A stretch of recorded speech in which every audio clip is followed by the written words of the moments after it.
to the show where we share the stories of the many who intersect with our healthcare system but are rarely heard from. My name is Kevin Poe, founder and editor of Kevin MD. Today in the show, we have Chelsea Turgeon. She is a former OBGYN resident and now a physician coach, and she wrote the Kevin MD article, Why Do Physicians Stay in Toxic Work Environments? Chelsea, welcome to the show. Thank you so much for having me. So we'll get into your article in a little bit, but first off, can you share your story and journey to where you are today? Yes, absolutely. So I was a very high achieving medical student. I was one of those people who was always studying, always in the library, didn't really have much of a life outside of med school. And I, achieved all the things that I thought I wanted. I matched into my top choice residency, and I thought that all of that was going to make me happy. But as soon as I got to residency and really started practicing medicine, all of that kind of disillusionment kind of caught up to me. And I realized that I had gone into medicine for the wrong reasons, more of the prestige and to impress people. And I still wanted to help people in a really big way. But I realized medicine was not the vehicle that I actually wanted to help people. So I ended up going through some pretty severe burnout, and I left residency during my second year of my OBGYN residency. And it wasn't just like leaving residency, and I wasn't leaving because I was burnt out. I really made the decision very clearly that I didn't want to be a doctor anymore, and that I wanted to leave medicine altogether to find a different way to help people. And so I ended up buying a one-way ticket to South Korea, and I taught English. I got a job there in an elementary school teaching English for a year. So I did that. And then in the meanwhile, I started learning how to make money online through many different revenue streams, through blogging, digital products, freelance, coaching, teaching English. And then February 2020, I became a digital nomad. I've started my own business, career coaching, and have lived and worked remotely ever since. So I've lived and worked in 11 different countries, and I'm currently in Ecuador. So as you know, the medical journey is a fairly linear path. And from what I'm hearing from you, you're a high achieving medical student and OBGYN residency, fairly intense residency. And then you made a decision to leave in your second year. And I could imagine that's a pretty big decision, life altering decision for you. So take us through the mindset during that second year residency and some of the decision points that led you to this path. Yeah, and so I actually wrote a book all about it, which became a #1 bestseller on Amazon. It's an ebook called Residency Dropout. And I did have a very intensive decision-making process. There was a time during my first year I wanted to quit, and I decided to keep going because I didn't want to leave because it was like a learning curve. I didn't want to leave because I was bad at it. I wanted to get to a point where I felt like I was doing a really good job, and that I was really making the decision from a place of like, this is just not what I want anymore. And so I had a process. I actually ended up taking 5 weeks off of residency. I was able to take a leave of absence from residency. And during that time, I just really connected back to myself and how I wanted to contribute to the world. And this goes back to like initially in college, I studied psychology for undergrad. And I always thought I wanted to be a psychiatrist or a clinical psychologist and kind of help people in that way. But I almost just got a little bit derailed along the way. And so I ended up kind of going to med school thinking I wanted to do psychiatry. Then I decided not to do that. And so it's really just coming back to my original roots of like, psychology has always been that thing. I used to read Psychology Today when I was like 16 years old in high school. My friends were reading like Cosmopolitan and 17 magazine. I was like learning about the evolutionary basis of rejection and all that. So like psychology's always been my main thing that's been super interesting. And so it was me just returning to what really mattered to me. And then also travel became this big thing on my heart that I wanted to pursue. So I did have a decision-making process. And at the same time, my decision still didn't make sense to a lot of people. So what I really did is I followed my intuition. I followed that voice inside of me that was like, this is not the path for you anymore. It's time to try something new. So it's never going to make sense in a logical way because I was just following my heart and following my intuition. So what was the reaction of some of your peers and family when you made this decision? Yeah, it was so interesting. Everyone had a lot of opinions on how I could find a way to hang in there and kind of tolerate medicine. So a lot of people would tell me like, well, why don't you do radiology? Then you can read x-rays on the beach and you can still travel. Or my grandparents wanted me to, what about Doctors Without Borders? Then you could be a doctor and still travel. And I just, at that point, I didn't feel the need to hold on to being a doctor in order to go on to my next step. I know I had spent so much time training and money training and all of that. And I didn't feel like I was throwing it away, but I also felt like almost I was complete at that point from the Mhm. medical pathway. And I just didn't want to proceed anymore. And I didn't want to keep holding on to something when I was being pulled to do something else. Now, if you were to take this journey all over again, what would you do differently? I love where I am, and I'm actually super happy for all the experiences that I had. If I really wanted, like, if I really could go back to maybe college, I think what I would potentially do differently is do a PhD in clinical psychology and kind of pursue that route instead. But at the same time, that's me knowing what I know now. The Chelsea in college, in undergrad, was dead set on going to med school, and I would not let anyone tell me differently. And I didn't even really enjoy shadowing much, but I kept telling myself like it'll be different once I get there. And so yeah, I think, you can have this hindsight and look back, but Mhm. at the same time, like, really remembering where you were at that point, I would have not been told differently at that time. All right, let's talk about the Kevin MD article that you wrote. It's titled, Why Do Physicians Stay in Toxic Work Environments? Now, for those who didn't get a chance to read your article, can you just walk my audience through it and share the story of why you decided to write it? Yeah, exactly. So as I said, I'm a career coach and I work with a lot of physicians and other burnt out healthcare professionals.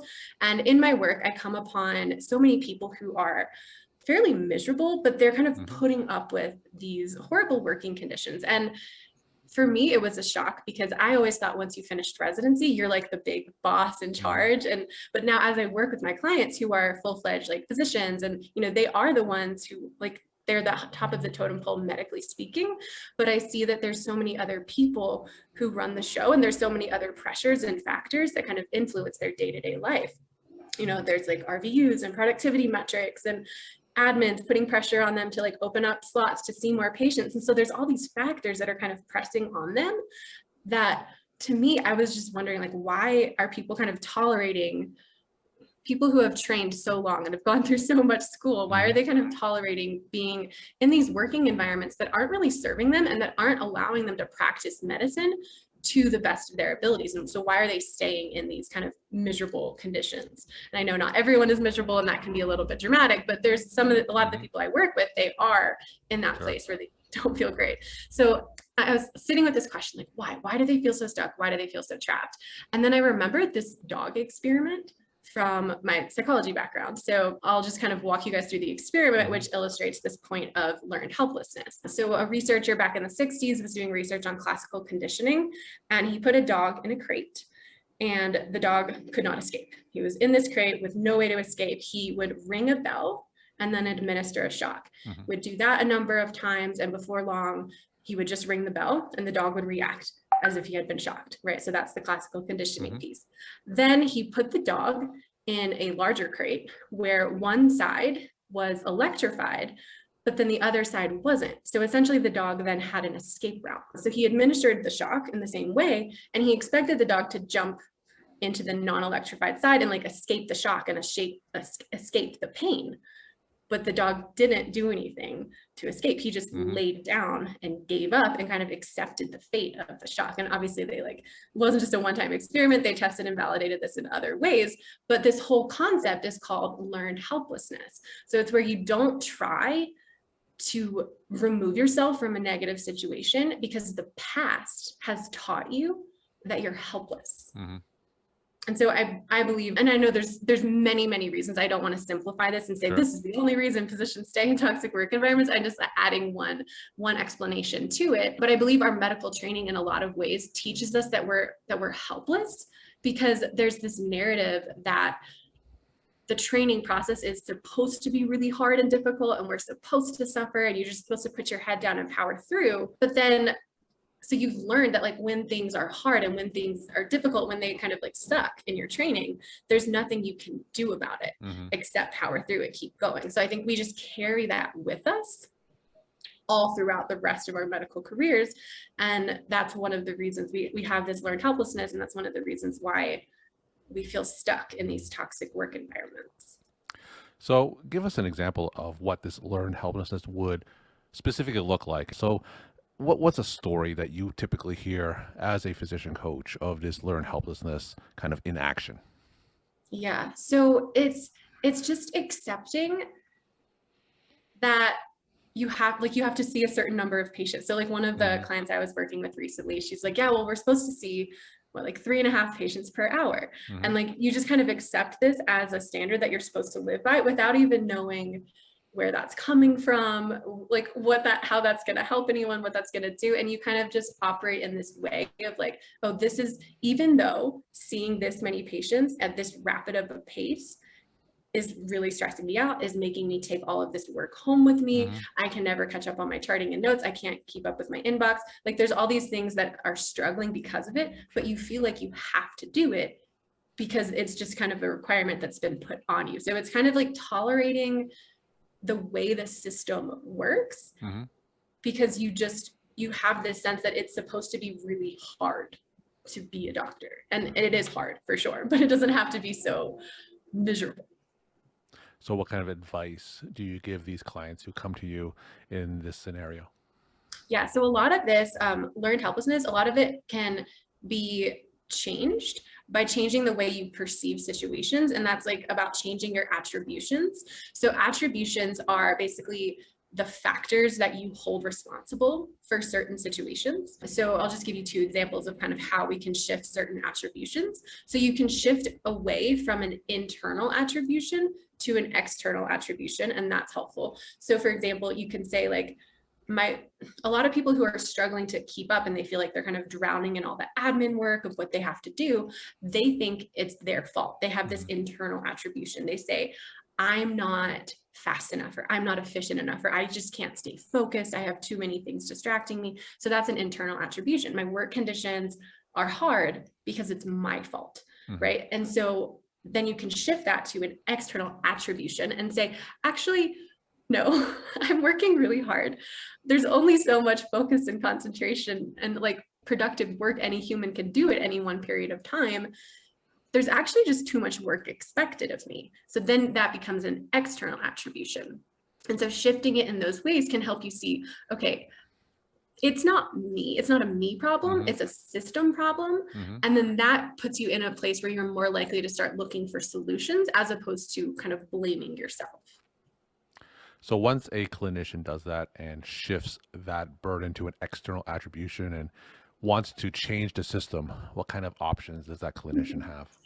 It's hard, right? So, and I kind of started in this too, right? I was like, oh, I want to change the system from the inside. And I Hmm. was in residency and I was like on the wellness committee and trying to like bring wellness into medicine. And so it is hard. And you have to decide like what battles do you want to fight on a systemic level? Hmm. And what battles do you just want to fight on a personal level? And so sometimes there's a lot of problems and you can't take the burden on for fixing all of them, Sure. but sometimes just knowing that it's problems with the system that can help you decide, well, actually I'm going to remove myself from this particular work environment and I'm going to get myself into a work environment that feels better, that meets this criteria, and start kind of designing and crafting a work environment that actually does work better for you. So there's definitely systemic things you can start working to fight, but keeping mindful of your energy levels and what resources you have available. It's also important to remove yourself from situations.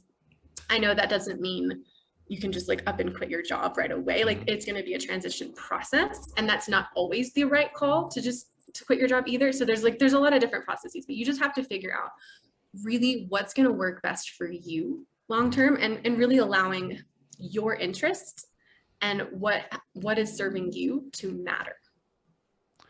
Now, from your experience as a clinician coach, how difficult is it for clinicians to shift that mindset, to shift problems to an external attribution? How long does that normally take, and how difficult is it for the majority of your clients? Yeah, I love that question. So I think it is a process, but sometimes it's just hearing from other people that they're struggling with it too, that can cause a really light bulb moment. So I have a podcast as well, and I interview a lot of physicians who kind of talk about like, oh, I thought it was a me problem, and then I realized this is a systemic problem. Hmm. And sometimes when my clients are just listening to my podcast and they get the sense that they're not alone and someone else is going through it too, it can help to cause a pretty quick shift. Now, there's still going to be times where you're going to come back and say, like, bring it back to yourself. And then that's a process of bringing awareness to it. And so that can take time. But you can have a fairly radical shift pretty quickly once you realize like you're not alone and there's Mhm. other people who are dealing with the same thing. And so that's why I think talking about these issues is so important. So having platforms like yours to share different topics like this is so helpful. We're talking to Chelsea Turgeon. She's a former OBGYN resident and now a physician coach. She wrote the Kevin MD article, Why Do Physicians Stay in Toxic Work Environments? Chelsea, what are some of your take home messages that you want to leave with the Kevin MD audience? You are not helpless. You know, maybe you've gone through a lot. Maybe your training has really kind of left you beaten down and maybe you're burnt out and run down, but you do have power and there are ways for you to take your power back and you don't have to put up with working conditions that are not serving you. And how can people reach you? I'm mostly on Instagram at Coach Chels MD. That's where I hang out the most. Well, thank you so much for sharing your time and insight. Thanks again for being on the show. Thank you for having me.